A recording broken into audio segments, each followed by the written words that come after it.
Colossenses capítulo 3, versículos 12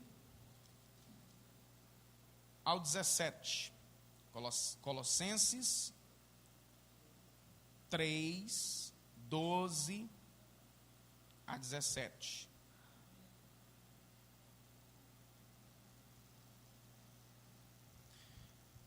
Portanto, como eleitos de Deus, somos amados e santos. Revistam-se de profunda compaixão, de bondade, de humildade, de mansidão, de paciência. Suportem-se uns aos outros e perdoem-se mutuamente, caso alguém tenha motivo de queixa contra outra pessoa. Assim como o Senhor perdoou vocês, perdoem também uns aos outros. Acima de tudo isso, porém, esteja o amor, que é o vínculo da perfeição. Que a paz de Cristo seja com vocês que foram chamados em um só corpo, e sejam agradecidos. Que a palavra de Cristo habite ricamente em vocês. Instruam e aconselhem-se mutuamente em toda a sabedoria, louvando a Deus com salmos, hinos, cânticos espirituais, com gratidão e na oração. E tudo o que fizerem, seja em palavra, seja em ação, façam em nome do Senhor, dando por ele graças a Deus Pai. Você acredita que essa é a palavra de Deus? Diga glória a Deus. Aleluia. Eu quero trabalhar aqui com você, nesse verso, versículo 16, que diz para instruir e aconselhar-se mutuamente. Então eu quero falar aqui sobre alguns conselhos, sábios conselhos, para uma vida abençoada. A Bíblia diz que aquele que ouve conselhos é sábio. Provérbios capítulo 11, versículo 14, diz que não havendo direção sábia, o povo fracassa, mas com muitos conselheiros há paz e segurança. Os conselhos de alguém sábio podem nos ajudar a tomar decisões acertadas, corrigir os nossos erros e viver uma vida abençoada. Agora, isso aqui é tão complexo, porque isso se tornou um dito popular. Se conselho fosse bom, não era dado, era vendido. E com essa mentalidade, tem um monte de gente se dando mal na vida, exatamente porque deixou de ouvir conselhos. Ouvir conselho do pai, ouvir conselho da mãe, ouvir conselho dos mais velhos. Todavia, é sempre bom avaliar de onde vêm os conselhos, porque existem muitos maus conselheiros. Existem pessoas que vão falar coisas com a gente, que a gente tem mesmo que deixar entrar em um ouvido e sair pelo outro, porque não são conselhos dignos de serem ouvidos. Mas a gente precisa ter um filtro certo, um filtro sábio, para a gente saber discernir o que é proveitoso e o que não é. Atente-se, todavia, para os conselhos baseados na palavra de Deus, e sendo assim, devem ser aceitos e praticados. Olha o que diz o texto que nós lemos: instruam e aconselhem-se mutuamente em toda a sabedoria. Ou seja, instruir um ao outro, aconselhar um ao outro. Primeira coisa que nós precisamos compreender aqui em relação a conselhos sábios. Um conselho sábio para a sua vida. Primeiro, dependa de Deus. Depender de Deus é melhor que ser autossuficiente. O ser humano foi criado à imagem e à semelhança de Deus. Isso quer dizer que nós recebemos inteligência, capacidade de pensar, sentir, agir, resolver problemas, mas ele não está no nível de Deus. O ser humano, por mais que tenha recebido isso, ele não está no nível de Deus. O ser humano é limitado. Quem me ouve diz amém. Mesmo antes do pecado, o ser humano já era limitado. Sua condição humana o limitava. Todavia, muitas pessoas, e até algumas daquelas que conhecem a palavra de Deus, agem pensando em si mesmas, nas suas próprias forças, na sua autossuficiência, pensando que pode resolver os seus problemas sozinhas.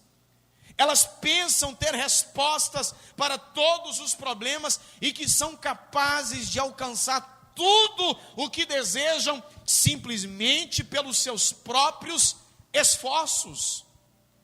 A fim de estimular essa ideologia humanista que só pensa no homem, que só pensa em si mesmo, muitos pregadores se tornaram master coach. Eu não tenho nada contra coach, mas tem um negócio que não funciona. A teologia do coach, que é uma ideia atual, ela é terrível. Ela é pior do que aquilo que nós já confrontamos já desde antes, que é a chamada teologia da prosperidade. O que é a teologia da prosperidade? Na teologia da prosperidade, você dá e Deus te dá de volta. Faz uma espécie de uma barganha. Ainda tem Deus no negócio. Na teologia do coach, é diferente. Essa chamada teologia do coach, cuja mensagem é o homem, o seu esforço e o seu potencial, é o ponto alto da mensagem. Ou seja, você não vai alcançar sucesso, você não vai alcançar vitória por causa da bênção de Deus. Você vai ser bem sucedido por causa do seu esforço, por causa da sua capacidade e porque você merece. Nisso, Deus é empurrado para longe, se tornando secundário. Deus se torna a pessoa que ama tanto você, que está na torcida, vibrando e torcendo pela sua felicidade. Só que nós aprendemos, todavia, a depender de Deus. Ah, se não fosse a mão do Senhor, ah, se não fosse a misericórdia de Deus, o nosso inimigo já teria nos engolido vivos, é o que diz a palavra de Deus. A autossuficiência leva a pessoa à soberba.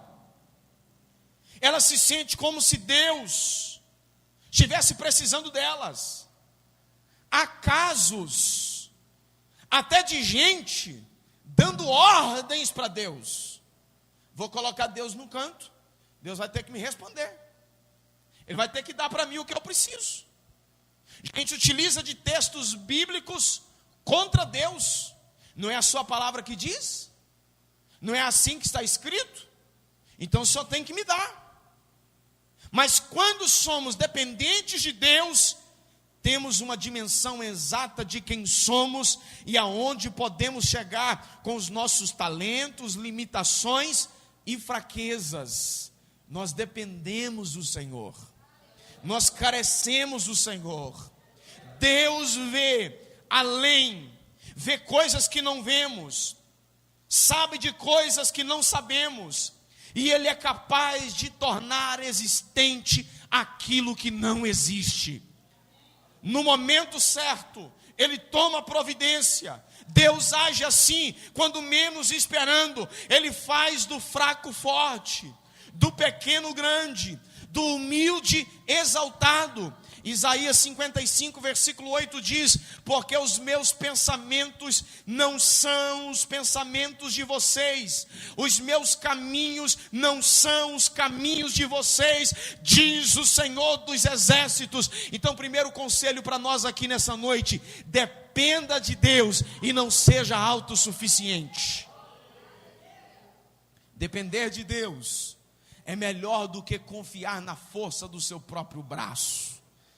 o seu braço pode falhar, o seu braço pode se cansar, todavia, a mão do Senhor não está encolhida para que não possa abençoar. O braço do Senhor, a mão do Senhor está erguida em nossa direção para nos abençoar. É melhor depender de Deus.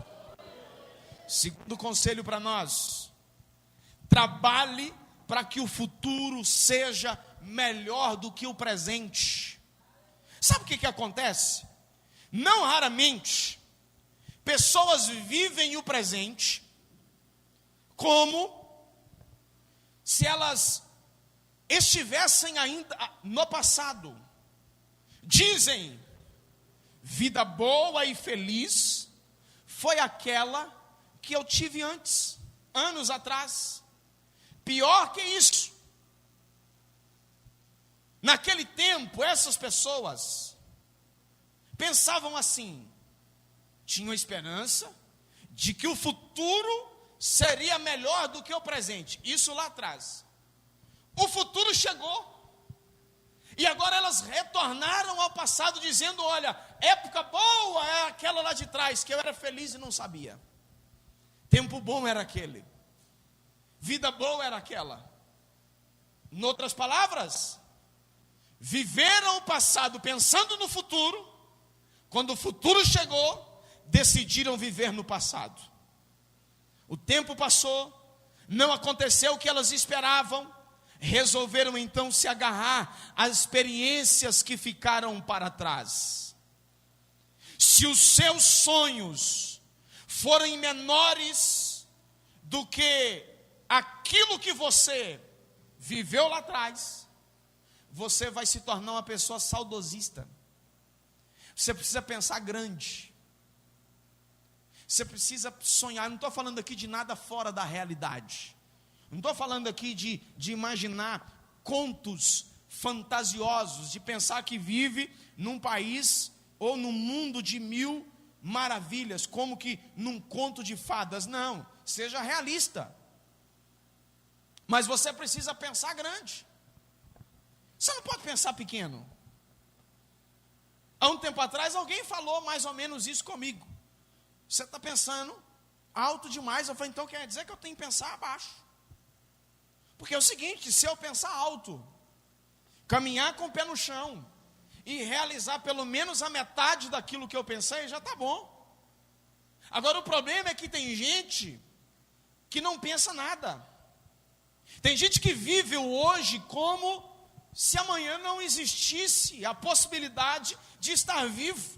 Não planeja nada na vida, não planeja nada na família, não planeja nada na vida espiritual, não planeja nada, absolutamente nada. A melhor receita para tornar o futuro melhor do que o passado é alimentar sonhos e objetivos maiores do que as frustrações. Existem coisas na minha vida que, se eu tivesse, eu sei que eu não tenho, se eu tivesse a oportunidade de voltar no tempo, eu faria diferente. Mas eu não posso me agarrar a isso. Eu não posso me prender àquilo que não deu certo. Eu não posso me agarrar naquilo que eu não consegui alcançar. Eu preciso imaginar daqui para frente. Eu não posso viver alimentando a minha vida presente das frustrações e decepções de coisas que ficaram lá para trás. A melhor receita para tornar o futuro melhor que o passado é alimentar sonhos e objetivos maiores do que as frustrações. Se as suas frustrações forem maiores do que os seus propósitos, você vai viver uma vida amargurada continuamente. Mas o Senhor está falando com você aqui nessa noite. Pense, projete, tenha sonho maior do que a frustração. Quando os sonhos pareciam frustrados com o cativeiro babilônico, Judá estava presa, a nação estava cativa. Jeremias, no capítulo 3, do versículo 21, do livro de Lamentações, quando ele se pôs a lamentar as tragédias da sua nação, ele falou o que talvez seja o versículo mais importante do livro, Jeremias 3:21, Lamentações de Jeremias 3:21, quero trazer à memória o que me dá esperança. O que é que você tem? De que você tem alimentado a sua mente? De que você tem alimentado os seus pensamentos? Eu já disse isso aqui outras vezes, eu vou repetir mais uma vez. Quem tiver a sua mente, vai ter suas atitudes. Tudo começa aqui, ó. Tudo começa na cabeça. Quem tiver os seus pensamentos, terá também as suas ações. Traga à sua mente aquilo que te dá esperança.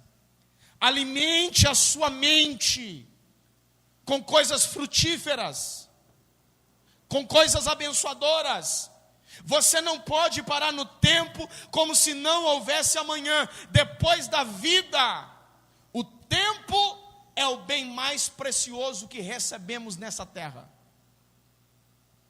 O tempo é a coisa mais preciosa depois da vida. O tempo não volta. O tempo passa. Esse dia de hoje é único. Nunca mais você vai ter esse dia na agenda. O que você fez hoje, e hoje para mim, eu trabalhei bastante. Eu e o Gilberto essa semana aqui, foi uma semana bem puxada. Esse dia de hoje não volta mais. O dia passou. Você pode tentar fazer amanhã coisas que você não deu conta de fazer hoje. Você pode corrigir os seus caminhos, você pode corrigir as suas ações, você pode corrigir as suas rotas, você pode resolver daqui para frente. Porém, o tempo não volta. O tempo é algo irrecuperável. O tempo perdido jamais pode ser trazido de volta. Terceiro e último conselho: compreenda que dar é melhor do que receber. O homem é um ser social. Ele só se realiza no outro quando ajuda, quando estende a mão, quando reparte, quando depende também.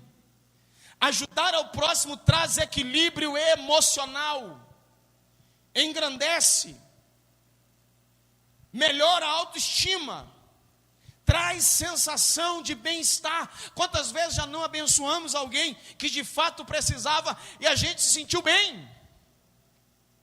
Como é bom abençoar. Jesus disse que devemos amar o próximo como a nós mesmos. Isso também significa ser liberal. Pense no outro assim como você pensa em você. O nosso olhar em relação ao próximo deve ser sempre de generosidade. O que é ser generoso? É você fazer para o outro aquilo que você gostaria que fosse feito a você. Foi Jesus quem disse. Jesus ensinou isso.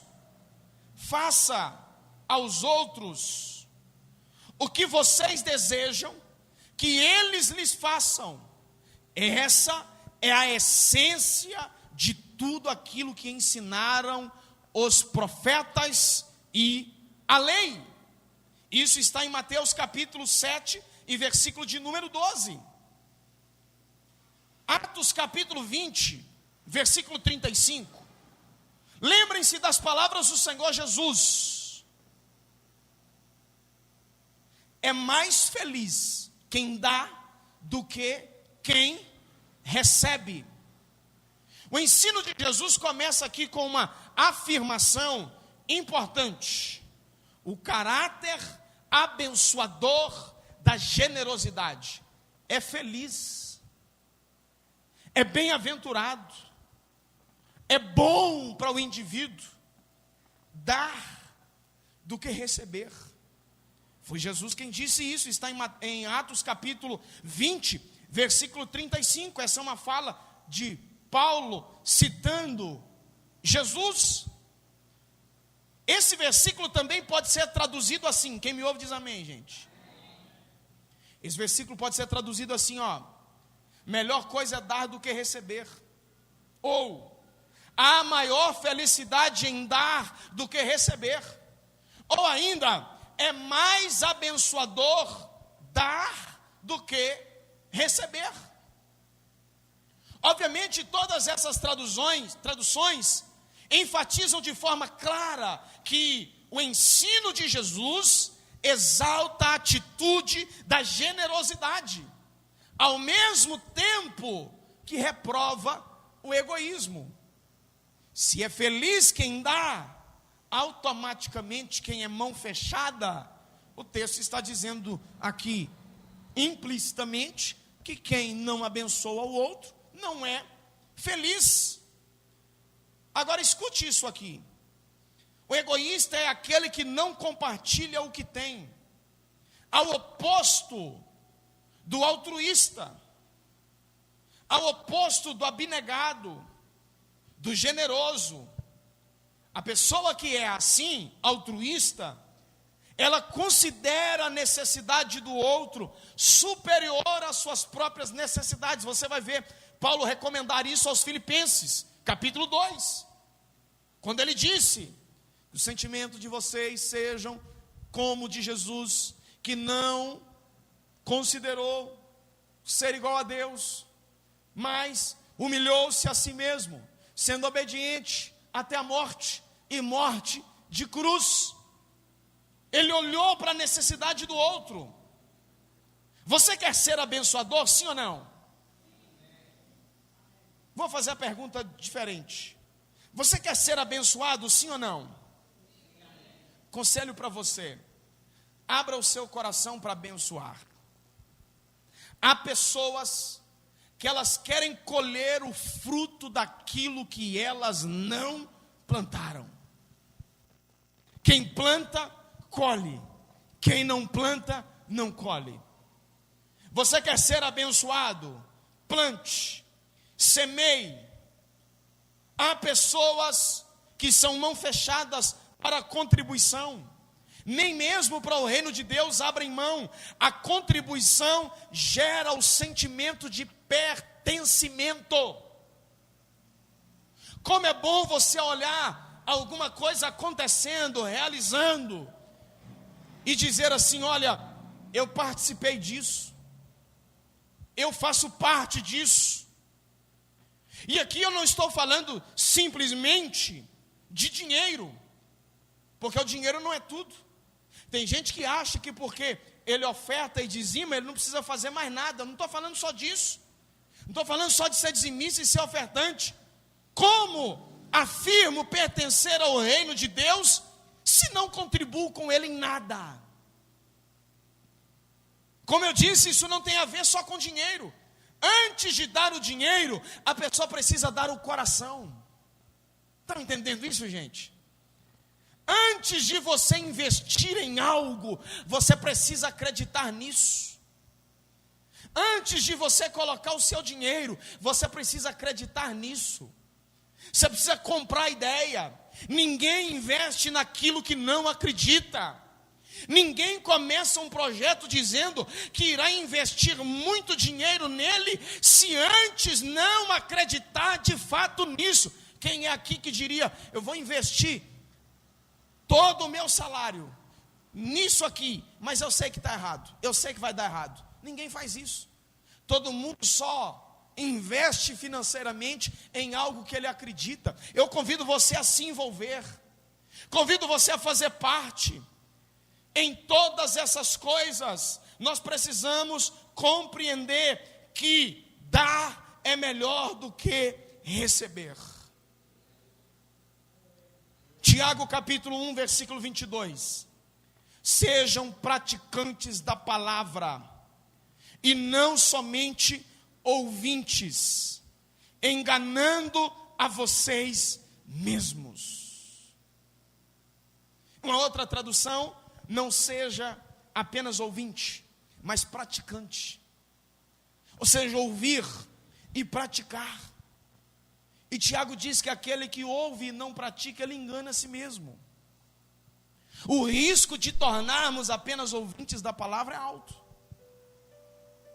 Por quê, gente? A acomodação, sossego demais, tranquilidade demais. Nós estamos vivendo uma época assim, de uma insensibilidade tão grande. Jesus disse uma feita assim para os discípulos: porventura, quando o Filho do Homem vier, achará fé na terra? Já percebeu que o tempo vai passando e a gente vai ficando assim, insensível? Outro dia um senhor bateu de moto aqui nesse cruzamento lá da frente, lá da farmácia, das farmácias, né? 3 ali naquele pedaço. Ele estava lá machucado. E tinha uns 2 ou 3 lá em cima com o celular filmando. Filmando assim, ó.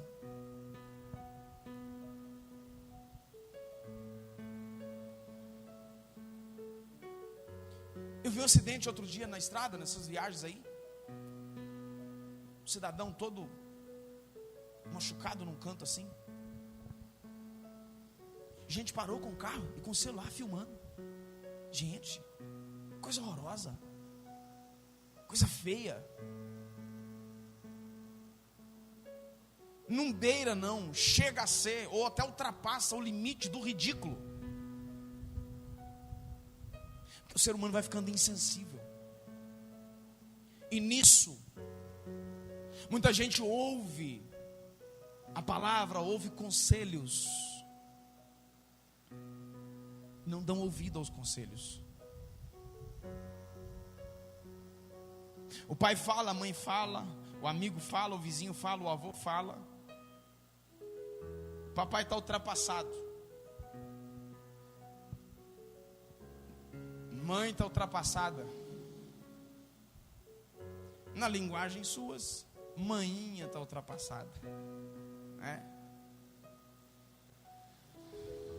Lá em casa já está tendo uma potência lá que eu estou achando que nasceu até aqui já. O linguajar assim já.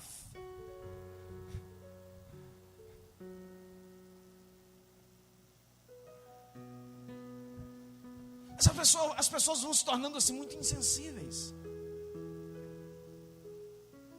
Corremos o risco de sermos seletivos, ou seja, ouvir apenas aquilo que nos agrada. É isso que tem feito a ideia do culto online ganhar cada vez mais adeptos.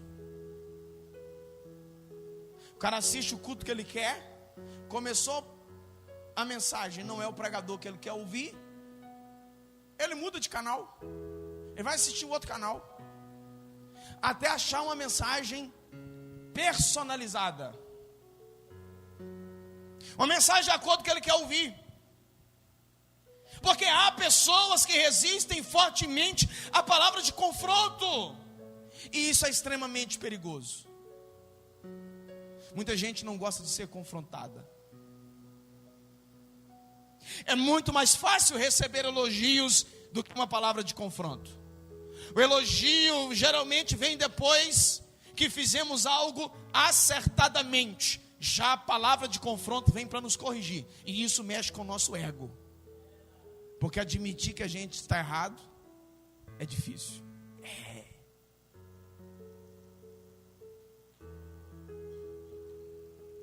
Deixa eu te falar uma coisa para você aqui. Satanás existe.